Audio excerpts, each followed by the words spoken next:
마음 뺏기지 마라. 세상 것은 일장의 충고 물거품과 같도다. 나는 예수님으로서 참 만족을 누리네. 세상 영광 다 줄래도 주님 마음 바꾸네.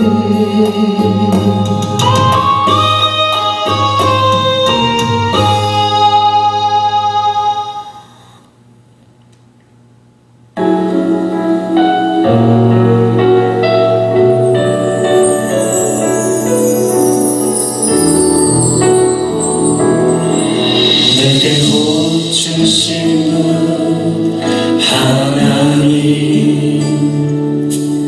내게 음성 주신 분 하나님, 내가 찬송할 이유 하나님, 오직 하나님께 영광 돌리세.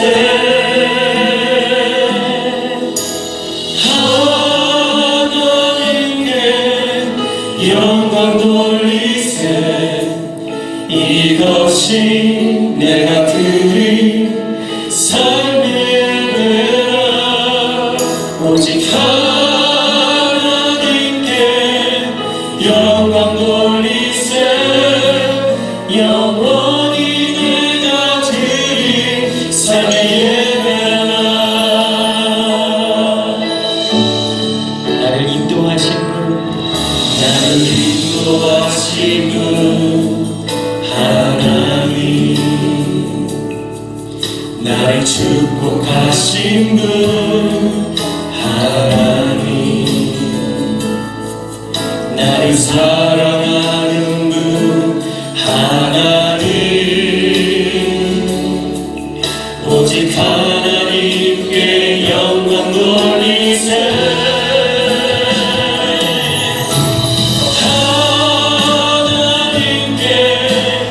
영광 돌리세.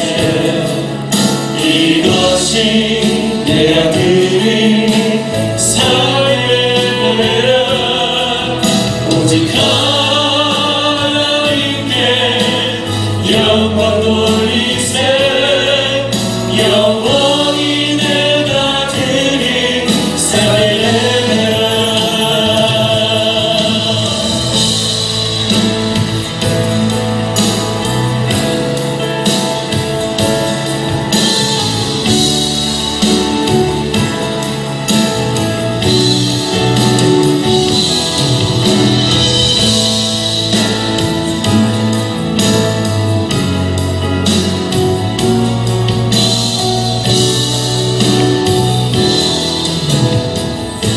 나를 안아주시는, 나를 안아주시는 하나님,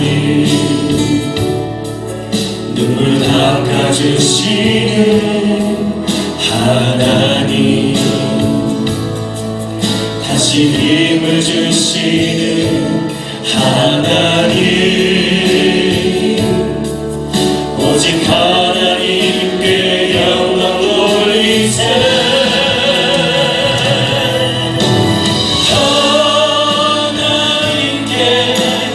영광 돌리세. 이것이 내가 드린 삶의 예배라. 오직 하나님께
우리는 이 시간 또 신령과 진정으로 하나님을 예배합니다.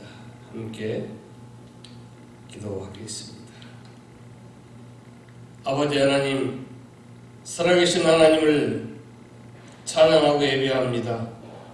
하나님의 뜻하심을 알 수 없지만 그 뜻 안에 우리가 있고 우리가 살고 있음을, 모든 것이 그 안에 있음을 믿고 감사하며 찬양합니다. 주의 궁정에서 한 날이 다른 곳에서의 첫날보다 나음을 고백하며 예배합니다. 하나님, 지금 우리가 살아가기에 힘들고 어렵습니다. 때로는 가슴도 아프고 때로는 답답하고 눈물 납니다. 긍휼히 여겨 주시기를 구합니다. 지치고 상하여 탄식의 한숨을 쉬는 이들 위에도 이 어려움의 장막에서 벗어나게 하시고 묶인 듯 갇힌 듯 답답한 현실에서 노임받게 하여 주옵소서. 하나님의 사랑을, 하나님의 은혜를, 하나님의 능력을 갈망하는 심령들에게 예배하는 기쁨을 회복하게 하여 주옵소서. 비록 아직까지 영상으로 예배하지만 영과 진리로 예배합니다. 영광 받아 주옵소서. 예배하는 모든 이들 어디에 있든지 평안으로 지켜주시고 병상 있는 권속들을 긍휼히 여겨 치료하여 주옵소서. 예배를 사모하는 간절함 그 위에 은혜를 부어 주옵소서. 예수님 이름으로 기도하옵나이다. 아멘. 찬송가 5장을 부르겠습니다.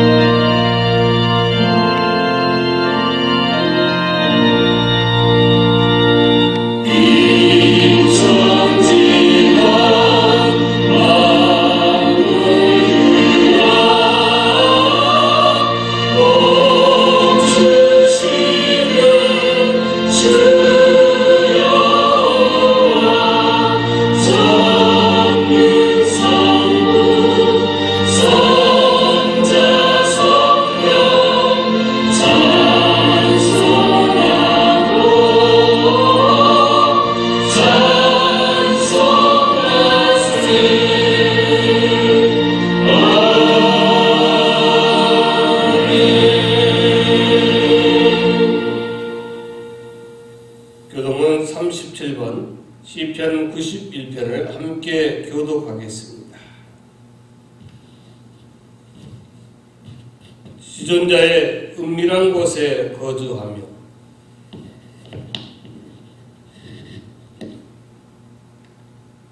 나는 여호와를 향하여 말하기를 그는 나의 피난처여 나의 요새여 내가 의뢰하는 하나님이라 하리니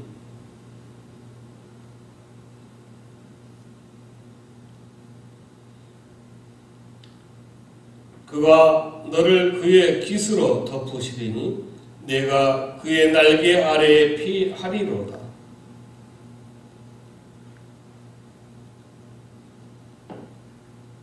천명이 내 왼쪽에서 만명이 내 오른쪽에서 엎드러지나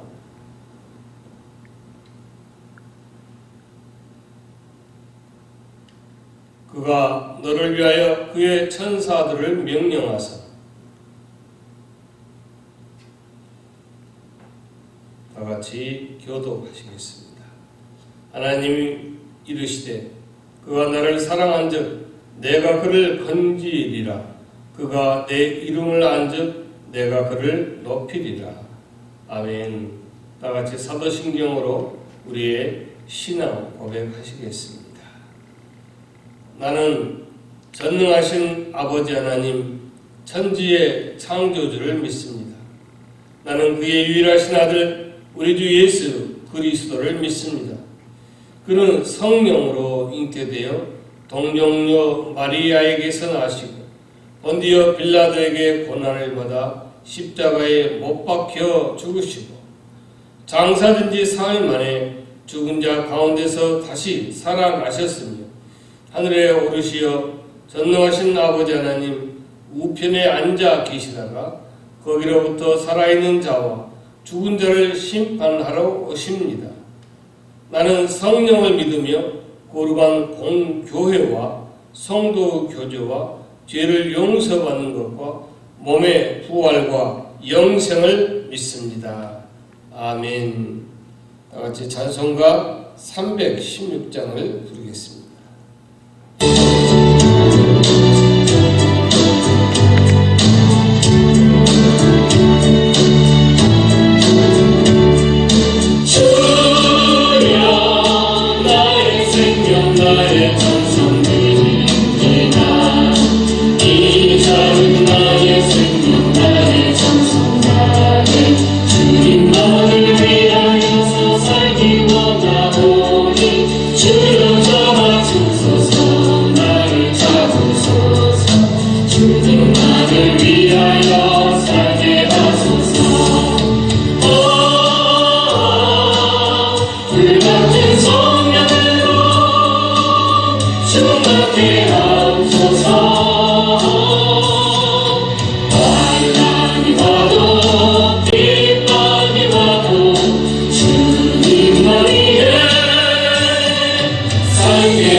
이 시간에 주님 가르치신 주기도문을 이렇게 기도드리겠습니다.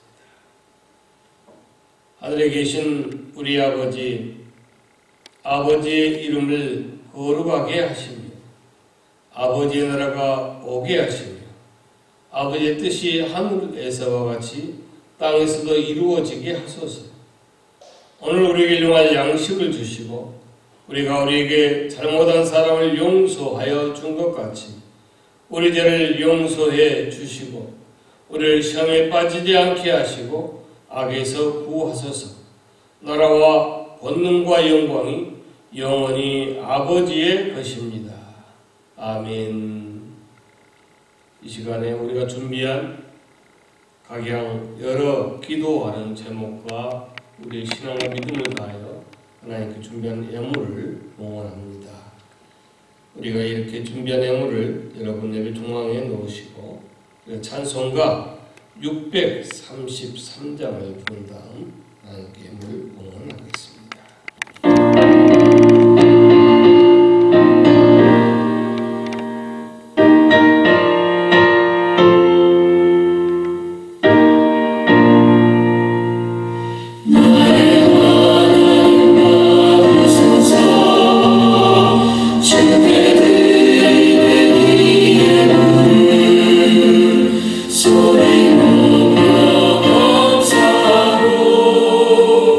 주께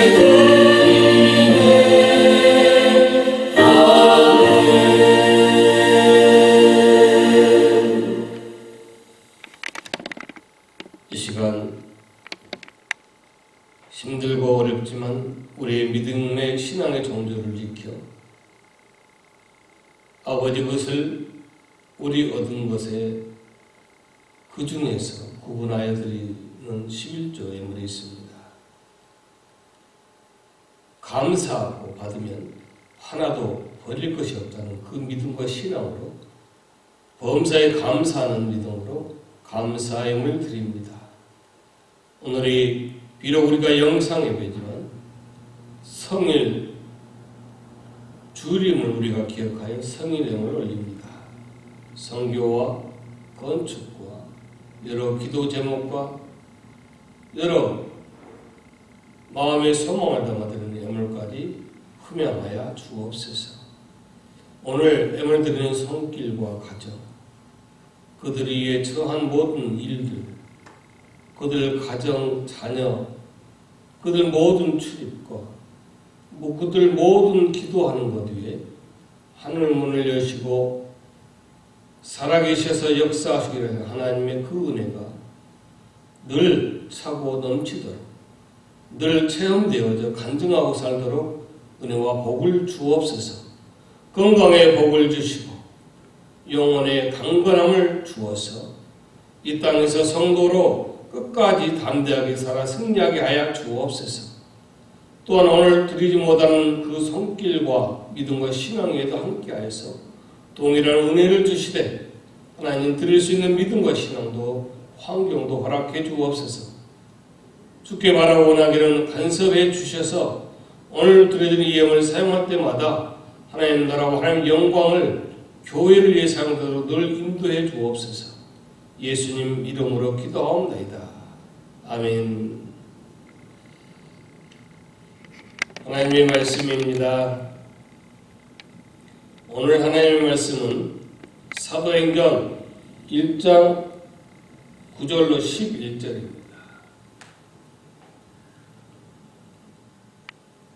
하나님의 말씀을 봉독해 올립니다. 이 말씀을 마치시고 그들이 보는 데 올려져 가시니 구름이 그를 가리어 보이지 않게 하더라. 올라가실 때 제자들이 자세히 하늘을 쳐다보고 있는데 흰옷 입은 두 사람이 그들 곁에 서서 이르되 갈릴리 사람들아 어찌하여 서서 하늘을 쳐다보느냐. 너희 가운데서 하늘로 올려지신 이 예수는 하늘로 가심을 본 그대로 오시리라. 아멘. 우리가 오늘 주신 말씀 은혜를 사모하며 찬송가 637장을 부르며 그 은혜 주실 것을 우리가 찬송하시겠습니다. 주님 우리의 마음을 아시어 말씀을 깨닫게 하옵소서. 아멘.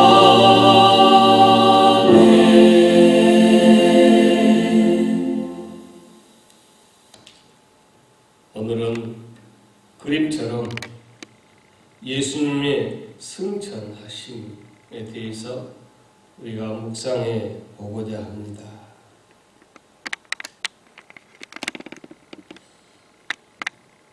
십자가에서 죽으시고 이제 부활하시고 그 다음에 40일간 제자들과 함께 하고 계시다가 오늘 비로소 승천하십니다. 예수님께서 오직 성령이 너에게 임하시면 너희가 권능을 받고 예루살렘과 온 유대와 사마리아 땅끝까지 이르러 내 증인이 되라 이렇게 말씀을 하시고 이 그림처럼 구름에 둘러싸여서 하늘로 올라가셨습니다. 이 구름에 대해서는 요한계시록 1장 7절에도 보면 예수께서 구름을 타고 오신다 그렇게 말씀하고 있습니다. 또 출애굽기 40장 34절도 보면 모세가 성막을 짓고 봉헌했을 때도 그 위에 구름이 성막에 가득했다 그렇게 기록되어 있고요. 또 한 군데 더 보면 열왕기상 8장 10절로 11절도 솔로몬이 성전을 건축하고 봉헌했을 때 역시 구름이 가득했다. 그렇게 이 구름에 대해서 말씀하고 있습니다. 네, 여러분, 성경에서 말씀하고 있는 이 구름은 우리가 흔히 비행기를 타고 갈 때 얼마나 그 구름이 정말 그냥 뛰어내리면 폭풍이 감싸줄 것 같은 그런 구름을 얘기하는 거 아니에요. 비구름, 새털구름, 붕괴구름, 먹구름 많이 있잖아요. 그런 구름을 오늘 성경에서 말씀하는 구름이 아니고 이 구름이라는 것은 쉐키나, 그렇게 쉐키나, 이것은 뭘 얘기하냐면 하나님의 영광이다. 여러분, 하나님의 영광은 뭘까요? 쉽게 얘기하면 하나님 자신을 표현하는 말씀이에요. 그래서 죄인의 성분을 가진, 죄인의 본성을 가진 죄인된 우리는 하나님을 바라볼 수가 없는 거예요. 그래야 우리가 그 죄인됨을 예수님께서 십자가의 단번 제물로 우리 죄를 용서해 주시고 죄인에서 의인 삼아 주어서 우리가 하나님을 볼 수 있고 하나님을 우러러서 하나님을 예배할 수 있게 됐다. 이겁니다. 그 하나님의 영광이에요. 자, 이 그림들을 보면 그 예수님께서 이렇게 구름을 타고 올라가시는데 이 제자들이 그 모습을 보고 뭐라고 하셨을까요? 뭐라고 생각했겠습니까? 자, 여러분이 예수님과 함께 있다가 예수님이 갑자기 성령의 권능을 받고 온 사마리아 유대 땅까지도 내 복음의 증인되라 이렇게 말씀하시고 올라가셨다 했어요. 그럼 여러분 어떻게 생각을 하시겠습니까? 자, 우리가 제자들이 예수님께서 이제 정치적인 메시아라고 생각을 했잖아요. 예수님을. 근데 예수님이 험하게 돌아가셨어요. 또 십자가에서 힘 한번 써보지 못하고. 그전에는 그 이적과 기적을 베풀고 정말 메시아다라고 생각했는데. 근데 예수님이 돌아가셨어요. 제자들의 실망이 이만저만이 아니에요. 모든 소망이 다 끊어져 버렸잖아요. 그랬는데 예수님이 부활하셨어요. 야, 정말로 이분이 메시아가 맞다. 이제는 이 예수님이 저 로마를 몰아내고 이스라엘을 회복해 주실 것이다. 그렇게 기대를 하였습니다. 그래서 예수님께 여쭤봅니다. 주께서 이스라엘 나라를 회복하심이 이때니까 그렇게 여러분 궁금하지 않겠어요? 처음에는 돌아가셨지만 부활하셨으니까 다시 물어본 거예요. 예수님, 저 노아를 언제 몰아내고 우리에게 그 이스라엘 회복을 주시겠습니까? 그걸 물어본 거예요. 그때 예수님께서 뭐라고 말씀했는가 하면은 때와 기한은 아버지께서 자기의 권한에 두셨으니 너희의 알 바 아니요 오직 성령이 너희에게 임하시면 권능을 받고 온 예루살렘과 유다와 사마리아 땅까지도 내 증인이 되라. 그렇게 말씀하신 거예요. 이것이 예수님의 대답이었어요. 그러니까 그 나라가 언제 올 것인지 그거 너희들은 신경 쓰지 말고 이제 너희들을 도와줄 보혜사 성령이 임하면 예루살렘과 유대와 온 사마리아까지 복음의 증인만 되어 그 사명감을 가지고 열심히 사역해라. 열심히 복음의 증거만 좀 전해라. 그거예요. 그렇게 말씀하시고 예수님이 그냥 구름을 타고 하늘로 가버리고 맙니다. 요즘 말로 하면은 이런 상황을 보고 요즘에는 멘붕 상태라고 하죠. 멘붕 상태, 멘붕. 정신이 없어요. 어떻게 해야 할지를 모르는 거예요. 자기 눈으로 똑똑히 보았어요. 부활한 것도 보고 정말 기대했는데 그 예수님이 그 말씀만 하시고 그냥 가버린 거예요. 뭐 거의 비슷한 그림이지만 이 그림 한번 볼까요? 이 제자들이 허망해가지고 하늘만 쳐다보고 있는 거예요. 그러니까 좋게 생각하면 우리가 손님이 오면 전송을 나가잖아요. 그러면 그 손님이 갈 때까지 어떻게 해요? 우리가 옛날 부모님들이 자녀들이 학교에 갔다가 방학 때 왔다 가거나 군대 휴가 나와서 갈 때 어떻게 하죠? 그냥 그 자식 탄 차가 안 보일 때까지, 모습이 안 보일 때 쳐다보잖아요. 그런 쪽으로도 생각할 수 있잖아요. 아야, 예수님이 드디어 가시구나. 이렇게 생각할 수 있는데 어떻게 했어요? 갈릴리 사람들아, 어찌하여 서서 하늘을 쳐다보느냐? 너희 가운데서 하늘로 올리우신 이 예수는 하늘로 가신 본 그대로 올 것이다. 그렇게 얘기하고 있는 거예요. 그러니까 이 사람이 뭐 사도들아, 성도들아, 아무리 집사야, 형제야, 자매야 부르지 않고 뭐라고 했어요? 갈릴리 사람들아 이렇게 부르고 있잖아요. 그러니까 그렇게 부르고 있는 것은 지금 너희들이 하늘만 쳐다보고 있을 것이 아니라 너희들이 지금 사명을 망각하고 하늘만 쳐다보고 있으면 어떻게 하냐? 너희들이 만약 하늘만 쳐다보고 있고 그냥 그렇게 서 있으면 너희들은 어쩔 수 없는 갈릴리 사람들이 되고 만다. 여러분, 그 당시 갈릴리 사람들은 무시하고 경멸했습니다. 요한복음 7장 41절 보니까 그렇게 얘기하잖아요. 얼마나 그들이 있으면 그리스도가 어찌 갈릴리에서 나오겠느냐, 그렇게 말씀도 하고 있잖아요. 여러분, 신앙이라고 하는 것은 예수님이 언제 오시렵니까? 하늘만 쳐다보고 있는 것이 아니라 언제든지 그 주님이 하늘로 올라가심처럼 다시 오실 그날이 언제가 될지라도 나는 그날을 위해서 그날을 준비하며 살아가는 그런 모습이 뭐예요? 신앙이에요. 신앙. 그저 하늘만 멍하니 쳐다보고 주님 힘들고 어렵습니다. 주여 정말 마지못해 살고 있습니다. 어서 주님이 오시옵소서. 그렇게 하늘만 쳐다보고 있는 것이 신앙이 아니라 힘들고 어렵고 정말로 눈물뿐이 아닌 그런 삶이고 그런 세상이지만 그런 가운데서도 성도로서 주님 그 재림을 기다리는 성도의 모습을 그 자리를 지켜나가고 살아가는 것이 뭐다? 신앙이다 이거예요. 혹시 우리 중에 주님께서 다시 오신다는 사실을 할 수 있는 사람이 있습니까? 모르고 있는 사람이 있으면 다 알고 있습니다.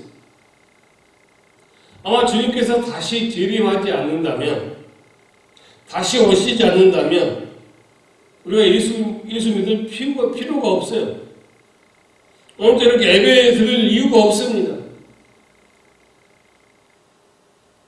요즘에 말세라는 말을 하도 많이 해서 말세라는 표현이 실감이 나지 않죠.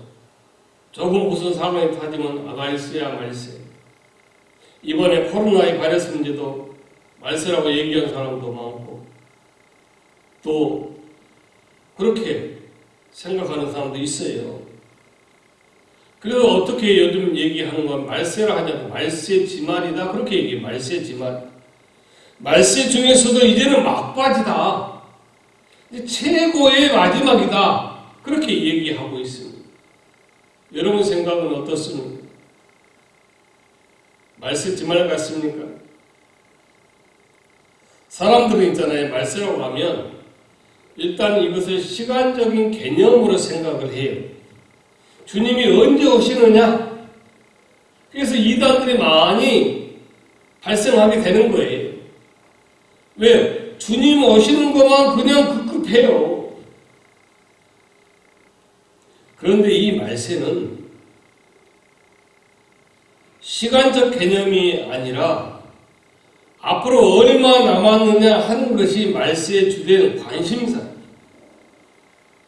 시한부 종말론은 기독교 역사에 항상 있었거든요. 그러니까 시간적인 이러한 개념이 아니라 어떤 사관적인 그런 개념으로 우리가 생각할 수 있어야 돼요. 그런데 예수님이 곧 온다 하시는데 우리 2000년이나 지났어요. 그러니까 지금 우리로서는 궁금해요. 진짜 예수님이 오실까? 주님이 다시 오시다는 맞는 말일까? 혹시 오시지 않는 우리가 단체로 속고 있는 건 아닐까? 그런 생각도 합니다. 여러분, 말세는 말 그대로 이 세상의 마지막을 말하고 있습니다. 그럼 이 세상의 마지막은 언제인고 하면은 주님이 오시는 날 바로 마지막 날이에요. 세상의 마지막이에요. 주님이 다시 오시면 이 세상은 다 끝나요. 다시 말씀드리지만 성경에서 말하고 있는 말세는 시간적 개념이 아니라 사관적 개념으로 이해를 해야 된다는 사실입니다. 어떤 사건이냐 하면은 주님이 분명히 다시 오신다는 사건이에요.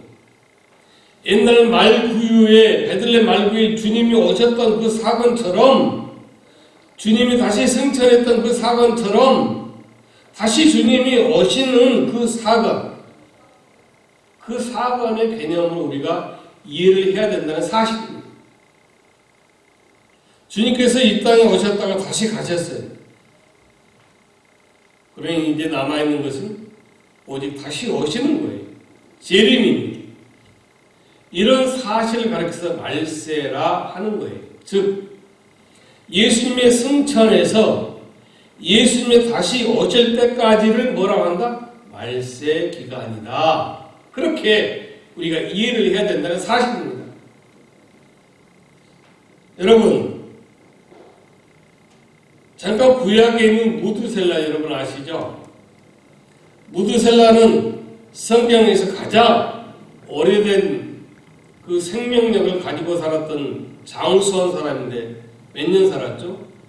무려 969살을 살았어요. 이것을 좀 얼마나 969살이 얼마 안 된 것 같지 않습니까, 여러분? 이거 여러분 이해를 돕기 위해서 이성계가 조선을 건국한 것이 언제인지 아세요? 1392년이에요.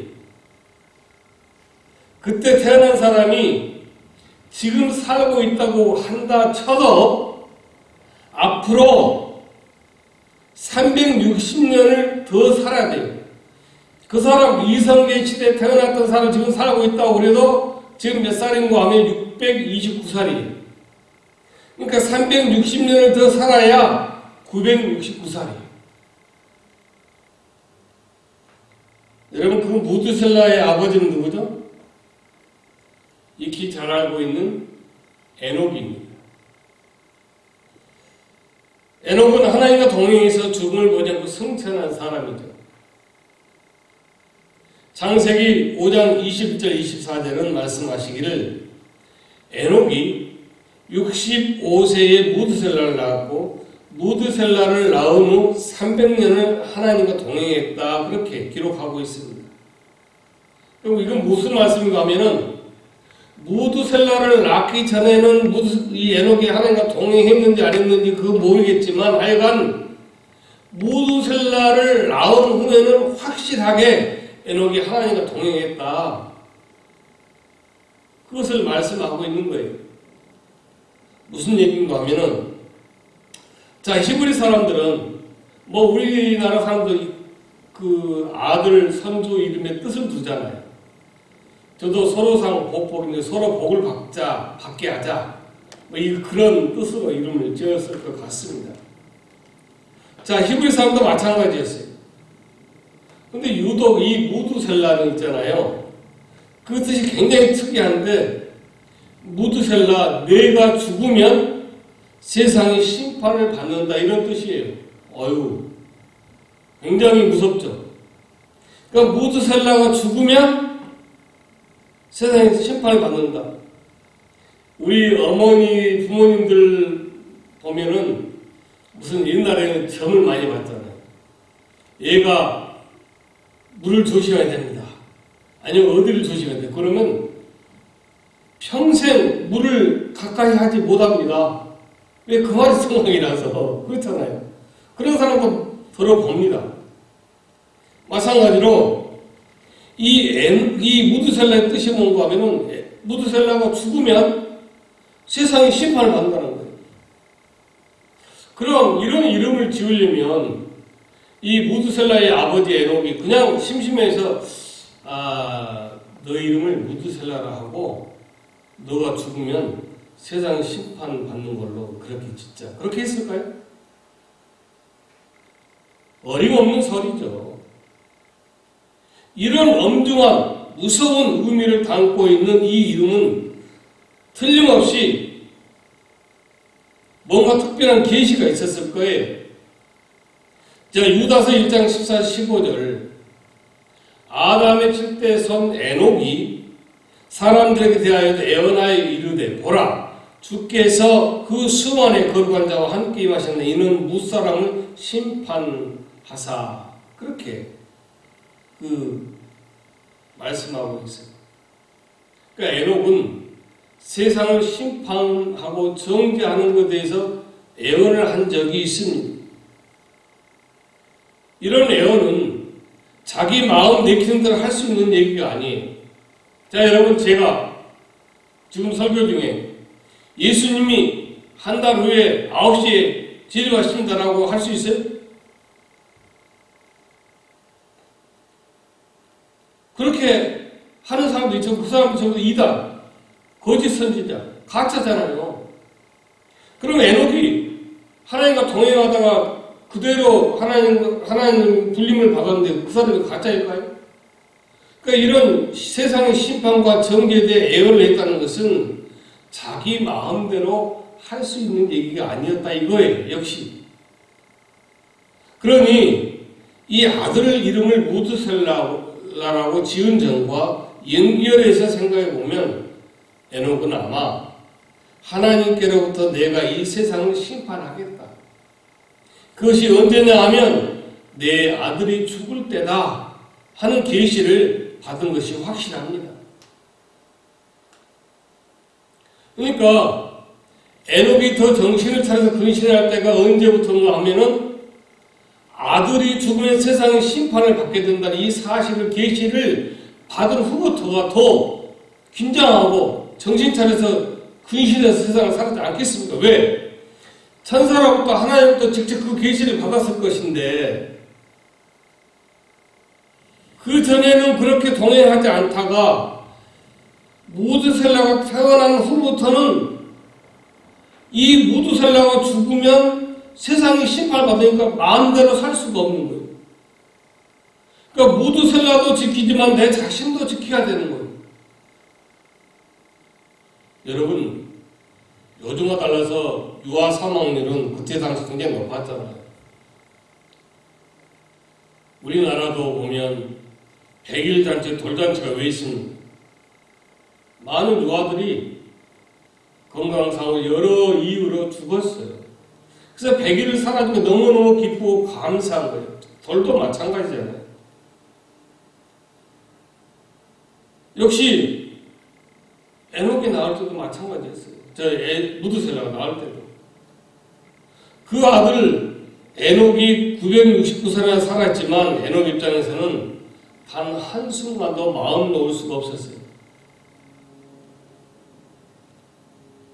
자기가 살고 있는 한 무드셀라를 잘 지켜야 돼.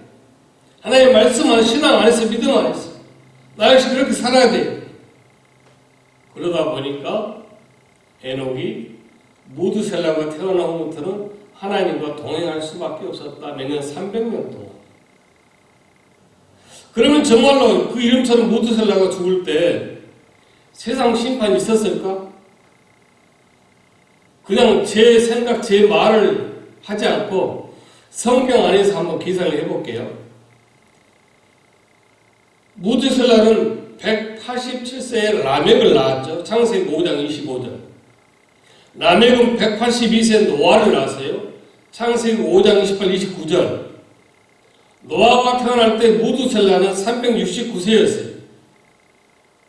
그러니까 노아가 600세 되던 해에 뭐가 있었죠? 창세기 7장 12절 보니까 홍수가 난 거예요.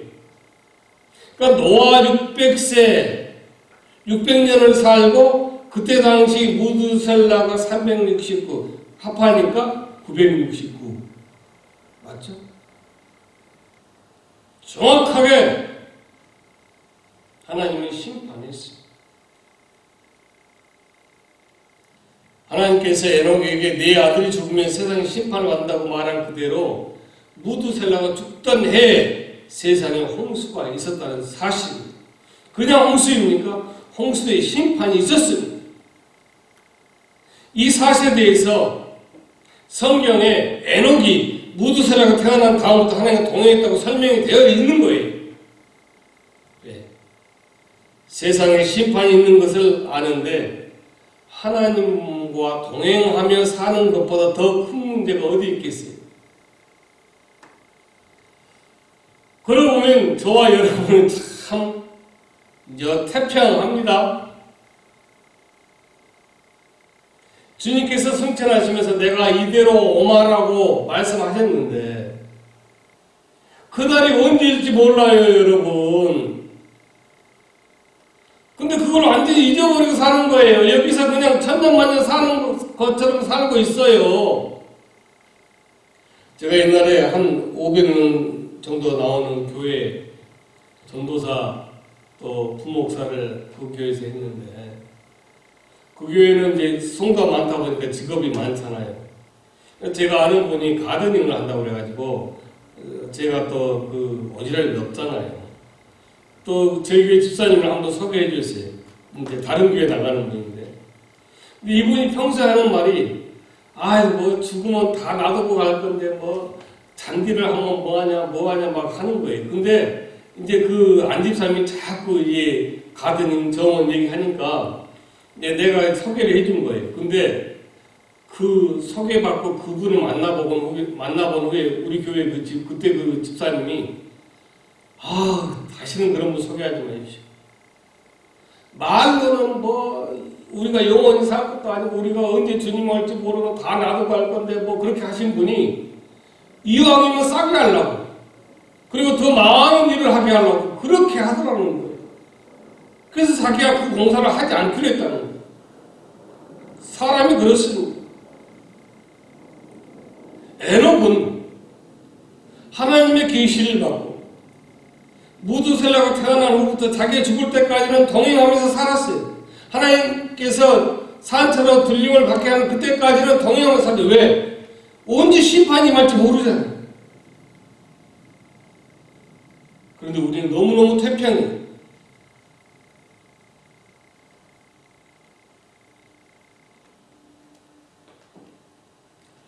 저희 교회 이름이 초대교회입니다만은 성경 사도행 2장에서 말씀하고 있는 초대교회인들은 참 신앙이 참 좋았던 것 같아요. 우리 교회가 설립의 목적이 사도행전 2장 42절로 46절에 있습니다. 그래서 저희 교회가 좀 교인들이 모일 때는 꼭 이걸 먼저 한 달간, 두 달간 초신자 교육을 시켰던 기억이 있습니다. 아무튼 우리가 잘 알듯이 사도행전 2장 46절 이것은 그 당시 교인들은 모이기를 힘썼다. 서로 나누기를 힘썼다. 재산과 소유를 팔아가지고 각 사람의 필요를 나눠줬다. 날마다 마음을 같이 성전에 모이기를 힘쓴 그런 모습이었습니다. 아니 자기가 가지고 있는 물건을 요즘에 한국의 중고품 거래가 아주 유행이라고 그래요. 여러 가지 힘들기도 하고 어렵기도 하고 그랬지만 아무튼 그거 좋은 것 같아요. 근데 자기가 가지고 있는 걸 돈을 받고 뭐 그냥 죽기도 하는 사람도 있겠지만 그렇게 하는 것도 정말 좋은 일인데 자기 소유와 자기 물건을 팔아가지고 힘들고 어려운 사람을 돕고 나누었다는 거예요. 날마다 떡을 떼고 마음을 같이 나누고 초대교인들의 모습이었습니다. 자기 목을 주장하는 사람들이 없었어요. 어떻게 그런 일이 일어날 수 있었을까요? 그 시대에는 우리처럼 신구약이 완성된 그런 성경도 없었을 때예요. 있다고 하지만 구약만 있을 때였습니다. 또 체계적으로 좀 교인이 모인 교회쯤에는 체계적으로 교육 목사, 선교 목사, 무슨 행정 목사 다 있어가지고 각 교인들이 편리하고 체계적으로 신앙생활할 수 있도록 가르치고 훈련시키는 목회자도 없었어요. 근데 어떻게 이렇게 신앙이 좋았을까요? 자기들끼리 모이고 말씀을 나누고 찬양하고 떡을 떼고 자기들 모든 걸 나누었습니다. 신앙생활이 정말 좋았습니다. 오늘날 요즘 그렇게 우리 교회에서 그렇게 한다면 얼마나 세상에서 교회를 칭찬하고 또 전도가 잘 되고 번이 되겠습니까? 왜 그랬을까요? 그 원동력이 어디 있을까요? 여러분 왜 그렇게 했다고 생각하십니까? 바로 그 이유는 오순절에 나가 다락방에서 그 사람들이 받은 성령은 순도 100%짜리 성령이고 오늘 저와 여러분이 받은 성령은 순도 50%짜리 성령에서 그랬을까요? 그렇게 생각하십니까? 아닙니다. 한 가지 그 당시 사람들은 예수님이 금방 오실 줄 알았어요. 왜냐하면 가신 걸 봤잖아요. 또 전에 듣고 전에 들었잖아요. 그러니까 금방 오실 줄 알았단 말이에요. 자기들이 생명을 다하기 전에 예수님이 올 줄 알았어요. 그래서 혹시 그 주님이 오시기 전에 죽은 사람들도 예루살렘 성에 가까운 곳의 묘지를 다 자기의 그 장례를 다 치르게 했어요. 그래서 예루살렘 성 주변에 보면 묘지들이 쭉 많이 있는 거예요. 사실. 그래서 그들은 그토록 신앙이 좋았어요. 혹시 사자법이 되는 한이 있더라도 하나님을 찬양하는 일, 예배하는 일 더 열심히 했어요.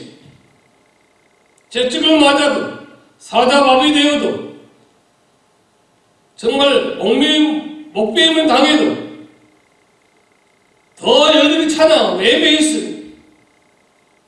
주님이 오실 테니까. 근데 지금은 어떻습니까? 여러분 오늘 우리는 어떻습니까?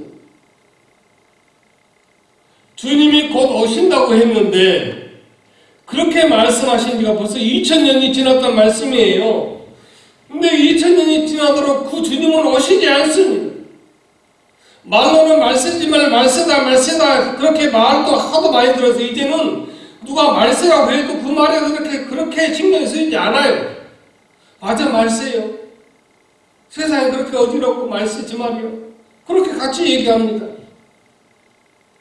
더 기가 막힌 것은 자기가 성경대로 신앙대로 말씀대로 살지 못하는 자기 자신을 자책하면서 말세라고 말하지 않고 생각하지 못하면서 다른 사람, 남을 잘못한 것을 들춰내고 채찍하고 또 비판하면서 말세라고 얘기하고 있다는 사실. 이런 모습이 오늘 저와 여러분의 모습이에요. 한 가지 물어봅시다. 누군가 여러분에게 정말 주님이 오시기는 한 겁니까? 그렇게 물어본다면 여러분 뭐라고 답변하겠습니까? 듣는 풍월도 있고 신앙의 양심이 성도라는 그런 자존심이 있어가지고 그럼요. 그러면서 그렇게 대답을 해주면서 세상 사람 모습은 마치 이 땅에서 천년만년 살 것처럼 더 욕심을 내고 더 많이 가지려고 그러고 더 취하려고 그러고 더 불순한 그런 방법으로 세상을 살고 있다고 하는 사실이라고 우리는 자책을 해봐야 됩니다.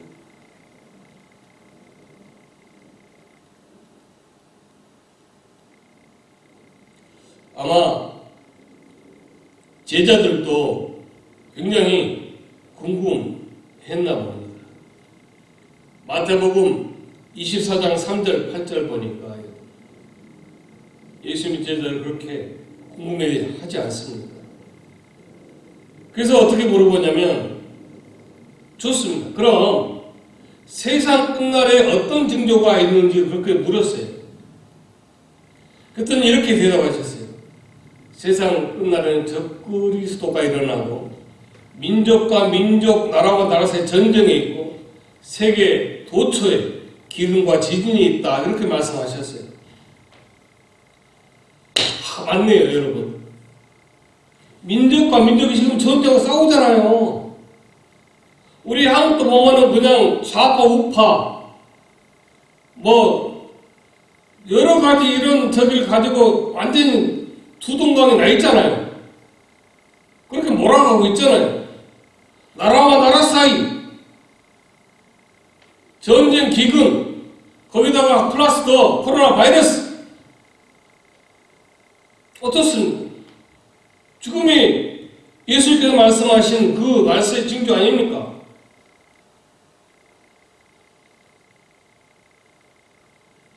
몇 년 전에 있었던 테러가 지금도 일어나고 있고요. 바이러스와 기근, 전쟁 끊임없이 일어나고 있습니다. 미얀마에서 그냥 얼마나 많은 사람이 죽어가고 있습니까? 그래서 사람들이 이런 뉴스를 접할 때마다 말세야 말세 이렇게 하면서 고개를 끄덕끄덕하고 서로 말을 주고받습니다. 그런데 여러분 그렇지가 않습니다. 인류 역사가 시작된 이래 지구상에서 분쟁이 없었던 그런 때가 한 번도 없었습니다. 늘 싸우고 늘 살인하고 늘 사기치 민족과 민족, 나라와 나라 전쟁, 기근 없었을 때가 한 번이라도 있었습니까? 그런 모든 일들은 1000년 전에도 있었고 100년 전에도 있었고 하루 전에도 있었습니다. 예수님 당시도 있었고 지금도 있습니다. 그런데도 주님께서는 말세의 징조가 전쟁, 기근, 적그리스도 그런 것을 말씀하셨어요. 그럼 이게 무슨 말입니까? 예를 들어서 여러분이 사는 집이 사흘에 한 번씩 흔들리면 여러분 어떻게 하실래요? 빨리 안전한 동네를 찾아봐가지고 이사를 가겠죠. 여러분 한국의 포항도 그 지진이 나가지고 거기서 많은 사람들이 이사로 갔다고 그래요. 저도 한국에 가서 울릉도를 한번 가려고 이제 포항을 거쳐서 가려고 했는데 내심 걱정도 되더라고요. 한국 문제뿐이 아니죠. 우리가 살고 있는 베이 에어리아도 곧 지진이 온다고 그래요. 이번 지진은 정말 큰 지진이 온다고 그렇게 얘기합니다. 그래서 샌프란시스코, 실리콘밸리, 베이 에어리아에 산다고 그러면 다른 지역의 타주에 사는 사람은 뭐라고 한다면서 지진 괜찮아요? 그렇게 물어보는 사람도 있어요. 이렇듯 우리가 살고 있는 동네에 지진이 나고 일주일에 한 번씩 강도가 나타나면 여러분 그 동네에 살겠습니까? 요즘에 옛날에 좀 흑인이나 이런 좀 범죄 중심으로 이뤘던 사람들이 점점 밀려나가잖아요. 동네가 바뀌어가고 있어요. 근데 여전히 그런 동네들이 오클랜드처럼 마약과 범죄와 총기와 이런 범죄가 일어난 동네라면 여러분 살겠습니다. 다른 데 이사 갈 생각을 해야죠. 지금 우리가 살아가는 세상이 바로 그렇습니다. 우리가 살고 있는 이 세상이 적그리스도와 지진과 전쟁과 테러와 바이러스 이런 모든 문제가 있으니까 우리는 무슨 준비해야 된다? 빨리 하나님 나라에 이사갈 준비를 하면서 살아가야 된다는 말씀입니다. 여기다가 여러분 200만, 300만 집을 사놓고 살면 뭐합니까? 거기서 하루 종일 살아요? 아니에요. 그래야 100년, 80, 70, 90이에요, 여러분. 그것도 건강해야 말입니다. 건강하지 못하면 그것도 없어요. 그럼 우리가 해야 할 건 뭐다? 이 세상에서 이제 주님이 이렇게 기근과 전쟁과 테러와 바이러스가 있는 이 세상에서 내가 이 세상에서 어떻게 하면 안전하고 어떻게 하면 영원히 살고 어떻게 하면 잘 살까 어떻게 하면 남들보다 더 많은 돈을 벌고 살까 그런 생각을 하며 살 것이 아니라 어떻게 하면 내가 이런 세상 살지만 하나님 나라의 백성으로 성도로 하나님 나라에 들어갈 준비를 하며 살 것인가 그렇게 준비하며 살아가야 된다고 말씀하고 있는 거예요. 그런 모습이 우리에게 나타나야 합니다. 여러분, 죄송하지만 우리가 지금 살고 있는 세상은 끝이 날 수밖에 없는 세상이에요. 돈 있는 사람은 저 해저에다가 타운을 지어가지고 타운에서 사는 것도 보았습니다. 거기는 안전할까요? 아니에요. 끝은 끝이에요. 그러니 주님께서 오실 거고 오셔야 된다는 사실입니다. 그럼 왜 주님이 이렇게 안 오시는가? 여러분 무두셀라의 때를 보십시오. 언제 심판이 임할지 모르는 순간을 무려 얼마나 기다렸어요? 969년을 기다렸다가 사실입니다. 그러니까 하나님께서 에녹을 통해서 이 무두셀라가 죽음의 심판이 임할 것이다 라고 그렇게 계시해 줬던 그 말씀이 일반 세상 사람들이 생각하는 1년, 2년, 3년, 10년, 20년, 30년, 100년 후에 일어난 것이 아니라 969년에 일어났다는 사실입니다. 반드시 주님이 오신다고 하셨으면 오실 것입니다. 그럼 그때까지 이 땅에서 어떻게 더 많은 것을 누리며 살 것인가가 아니라 어떻게 하면 내가 하나님 나라의 백성으로서 하나님 나라에 들어갈 살 수 있는 성도의 진분으로 살아가야 될 준비를 하며 살아가야 된다는 이 진리의 교리는 좀 더 성찰해 봐야 되겠습니다.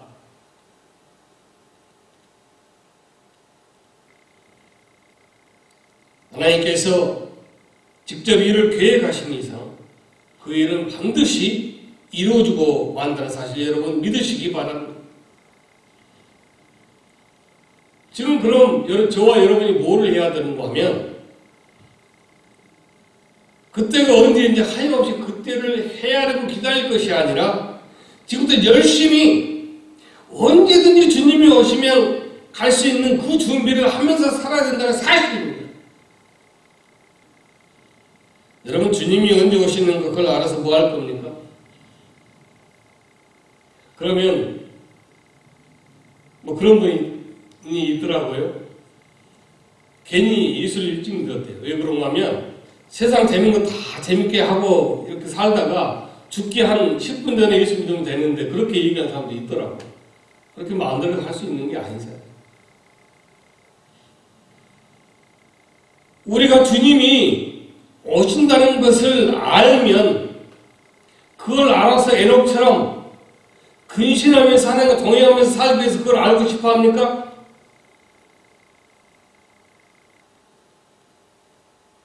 그렇게 하면 더 열심히 믿음으로 살겠습니까? 아니면 그때 가까워질 때까지는 마음대로 세상 살다가 그때 가까워지면 정말 성도인 척 예수 믿는 척 그렇게 살고 싶어서 그걸 알고 싶어 하십니까?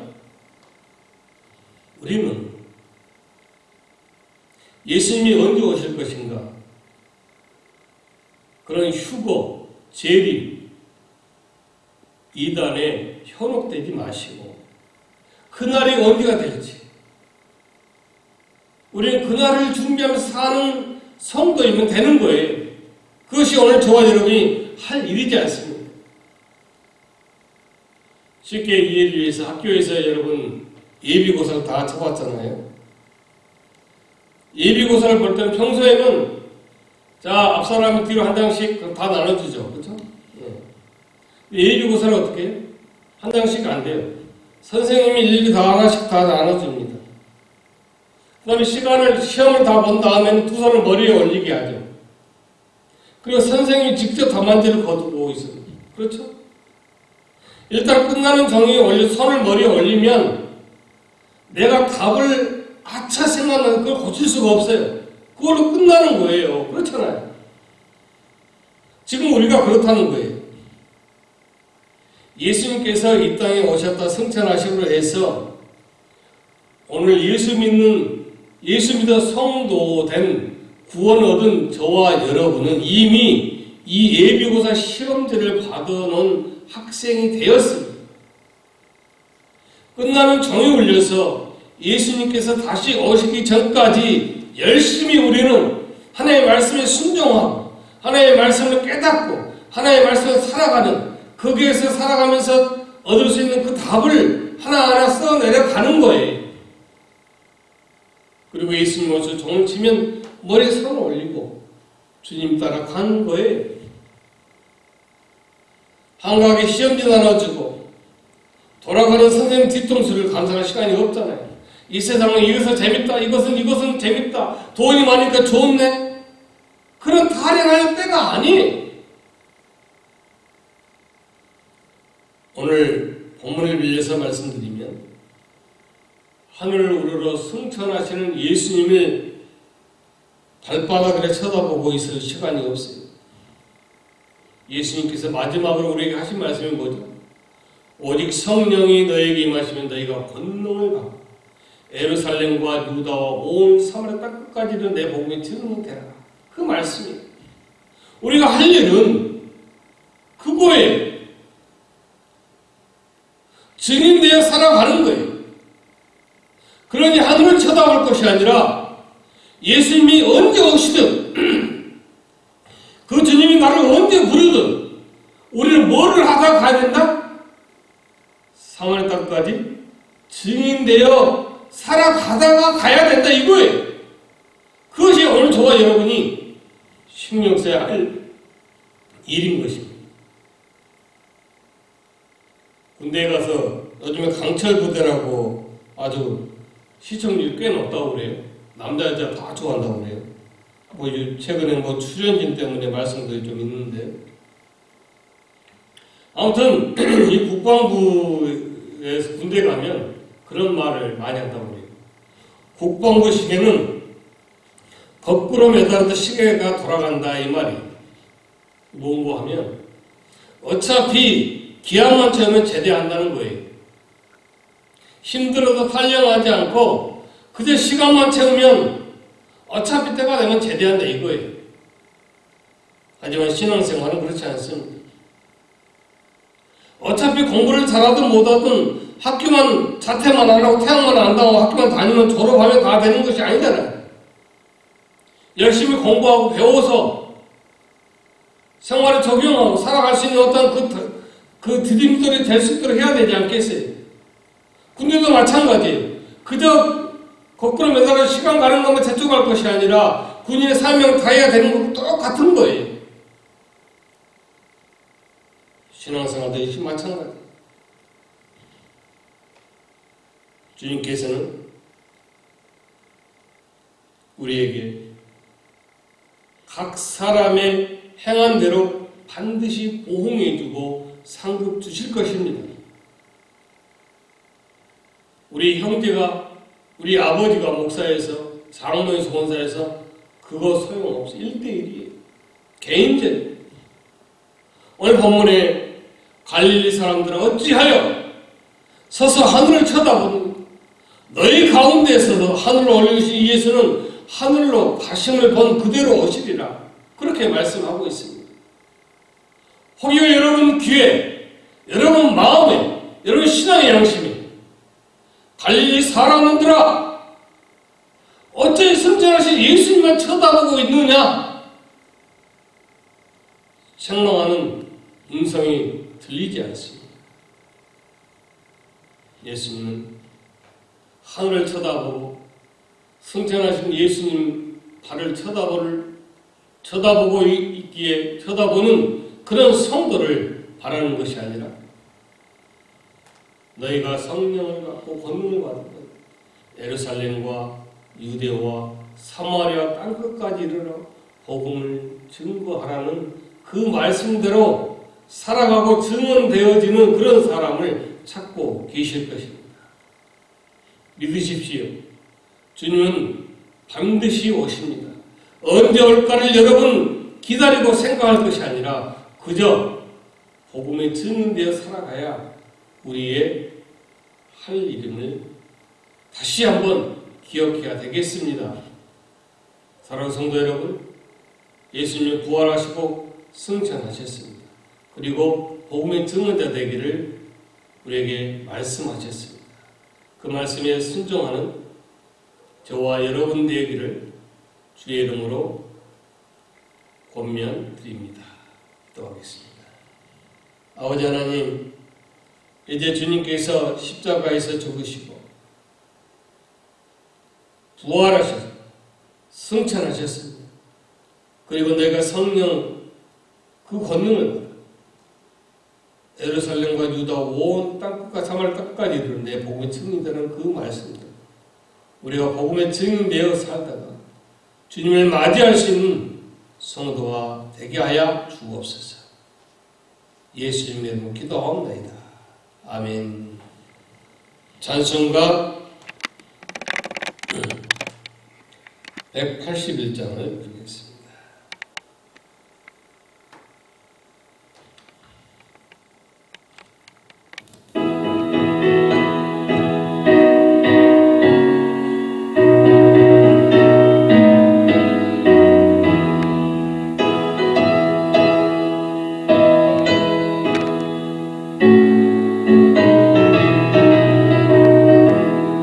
부활 승천하신 주께서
함께 나누시겠습니다.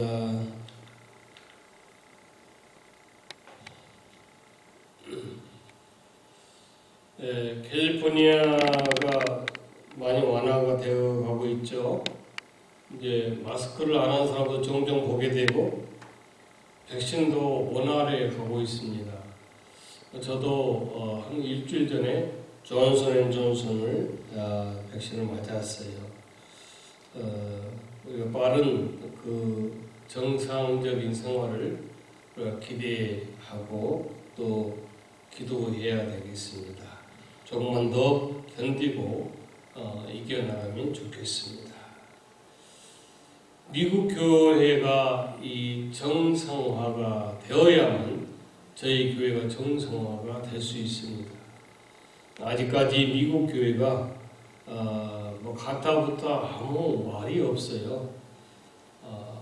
그래서 자꾸 또 얘기하기도 그렇고 또 기다리고 있고 뭐 자기들도 뭐 뉴스나 이런 스테이트 행정 같은 건 뭐 저희들보다 더 잘 알지 않겠어요? 그래서 이제 기다리고 있습니다. 여러분 그렇게 아시기 바랍니다. 모든 교회 변경 사항이 예배 드리기 전, 이 촬영하기 전에 있게 되면 단톡으로 안내합니다. 저 역시 빨리 좀 촬영하지 않고 그저 예배 드릴 수 있는 그런 날이 왔으면 좋겠어요. 그래서 여러분 기도해 주시기 바랍니다. 주보에 나온 이 예물 통계는 2021년 3월 28일, 4월 4일 두 주일 예물 통계입니다. 참고해 주시기 바랍니다. 중국에도 똑같이 임경일 형제님과 이런데 본사를 위해서 계속 기도해 주시기 바랍니다. 힘들고 어렵지만 변함없이 교회에서 기도해 주시고 협력해 주신 여러분께 감사드리고 그 기도와 힘에 의해서 초대교회가 오늘도 하나님을 예배할 수 있습니다. 참으로 감사드립니다. 다 같이 일어나셔서 우리 다 같이 하늘에 계신 우리 아버지 찬양을 함께 부르겠습니다.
이제는 부활하셔 승천하신 예수 그리스도의 무한하신 그 은혜와 망가신 하나님 아버지 사랑하심과 언제나 우리를 보혜사 성령으로 도우시고 깨우쳐 주시고 인도해 주신 성령 하나님 역사 교통 임재 내주하시니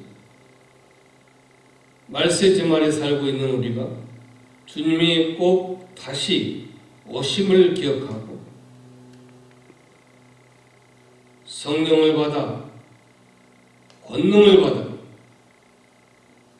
예루살렘과 유대와 사마리아 땅끝까지 복음을 증거하는 증인되는 삶을 살듯 하지만 권속들, 그 가정, 그 병상, 그 자녀, 그 출입, 그 모든 기업이 이제부터 영원토록 함께 하옵시기를 간절히 축원하옵나이다.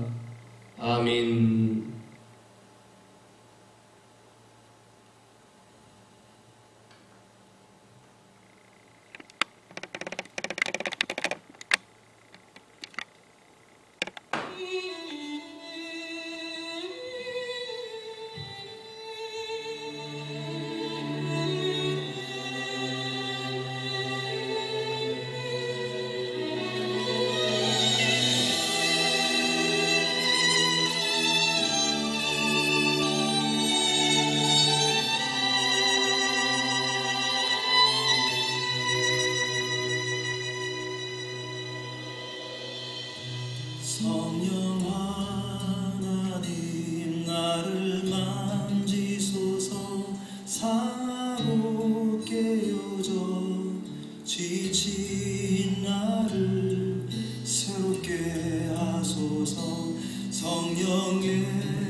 지드우